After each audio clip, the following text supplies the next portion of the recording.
Oi, gente. Meu nome é Maria Eduarda e hoje eu vou falar sobre a influência das histórias em quadrinhos na mudança de comportamento em relação à transfobia. E eu fui orientada pelo professor Márcio Moreira. Bom, para começar um pouco, eu vou falar sobre o que é a transexualidade. E Petri e Maier trazem que a transexualidade é a não identificação com o gênero de nascença. Então, isso significa que você nasce com sexo biológico, mas ao longo da sua vida você sente que não é pertencente a esse sexo e, portanto, faz a transição. Adriana fala sobre a invisibilidade da luta trans, que por mais que ao longo dos anos a comunidade LGBT tenha ganhado mais voz, tenha ganhado mais visibilidade, a luta trans ainda é um pouco menos falada do que a dos outros. A estimativa ANTRA, que é a Associação Nacional dos Travestis e Transsexuais, fala que 1,9% dos brasileiros são transexuais e 90% da população de travestis e transexuais se prostituem por conta da dificuldade da inserção formal no trabalho. 0,02% estão na universidade, mas 72% não possuem nem ensino médio, e 56% não chegaram a completar o ensino fundamental. A expectativa de vida de uma pessoa transexual é de 35 anos de idade. Isso se dá pela violência que ocorre com eles e também pela inserção no trabalho informal, seja na prostituição ou outros. Em 1997, o Conselho Federal de Medicina reconheceu a cirurgia de mudança de sexo como uma forma de não mutilação. Antes disso, era muito difícil que essa cirurgia fosse feita e era considerado uma mutilação dentro do corpo dessa pessoa. Bom, eu vou falar um pouquinho dos conceitos de análise do comportamento que vão ser tratados aqui no trabalho. O primeiro deles é o próprio comportamento, que nada mais é que a interação do indivíduo com o seu meio. A equivalência de estímulos é o responder relacional, e nele tem propriedades reflexivas, propriedades simétricas e de transitividade. E a escala de diferencial semântica, que foi a escala utilizada, que serve para medir conceitos a partir de pares de adjetivos, que também eu vou falar mais à frente quais são esses pares de adjetivos. Então, a pesquisa correlata que eu baseei a minha foi a do Moreira e colaboradores, de 2022, o experimento 1, que foi da Elisa.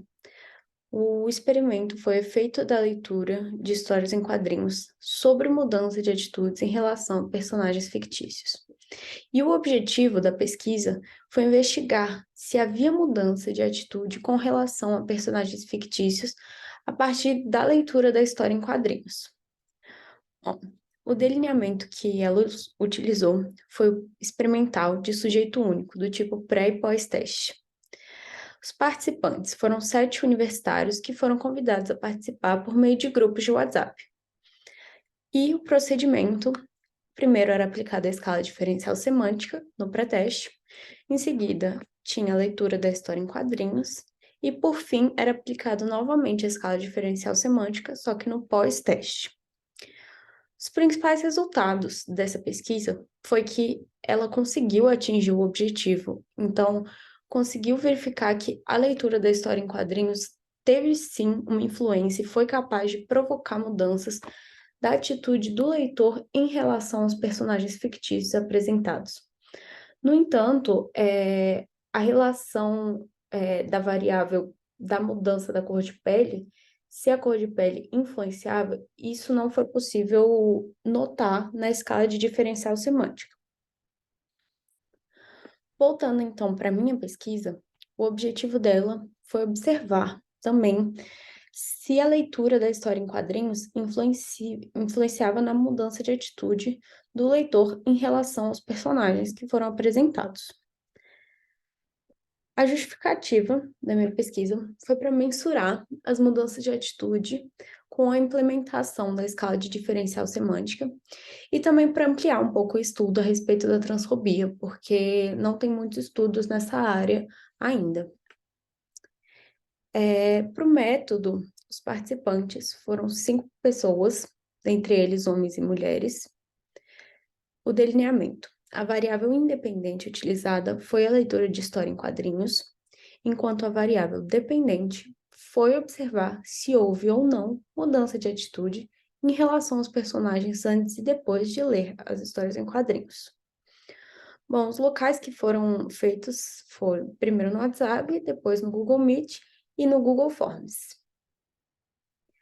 Equipamentos e materiais. A única coisa necessária para realizar a pesquisa era um computador que tivesse acesso à internet. Isso já era suficiente. Aqui foi a história em quadrinho. É uma sala de aula e o professor faz a chamada.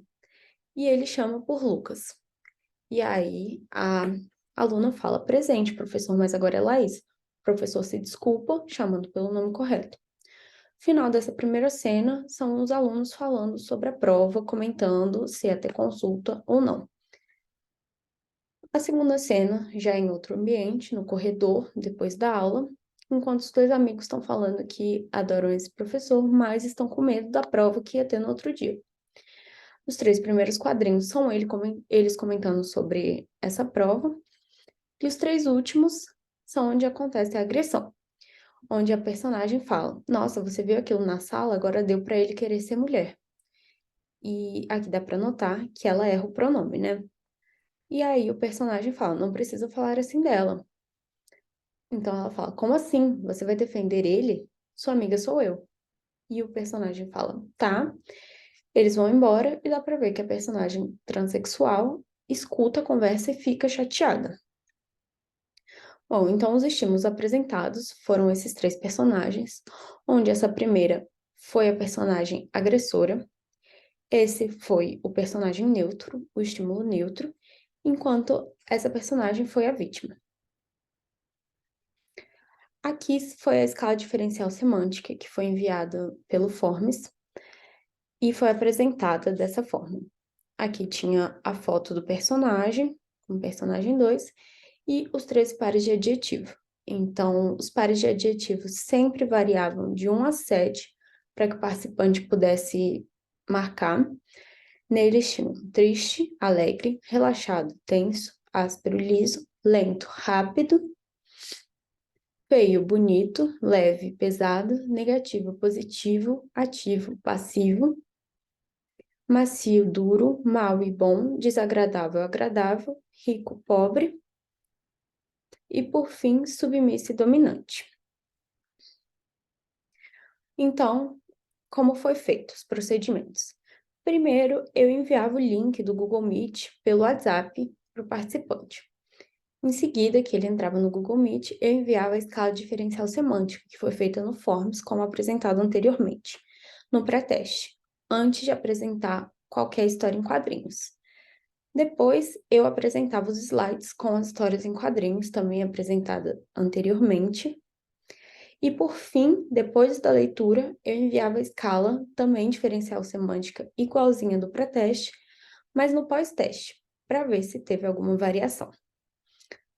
Os resultados. Aqui eu vou mostrar como que os resultados vão ser apresentados para facilitar a leitura. Aqui no eixo Y vão estar as avaliações. As avaliações variam de -3 a 3. No eixo X são os adjetivos. Então, vão estar todos os adjetivos aqui. Aqui vai estar a foto do personagem em questão que vai estar sendo apresentados os resultados, enquanto essas duas linhas vão estar sendo representadas pelo pré-teste e pós-teste. A linha azul vai ser o pré-teste e a linha vermelha o pós-teste.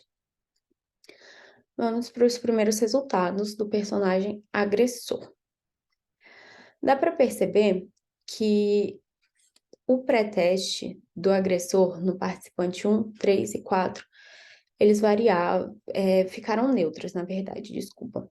Então, variaram de -1 até 1. Então, como não tinha onde se basear, não teve muita variação. O participante 2 e o participante 5 foram os que mais destoaram o pré-teste, então tiveram mais variações. Aqui no pós-teste, pode ver que teve bastante variação depois de ler a história em quadrinhos. E teve predominância de adjetivos negativos para essa personagem agressora. Principalmente quando tem o adjetivo de negativo, de feio.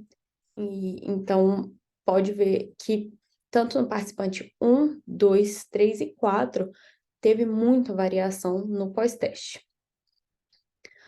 No personagem neutro, a gente pode ver aqui que no pré-teste também não teve muita variação no participante 1, 3 e 5.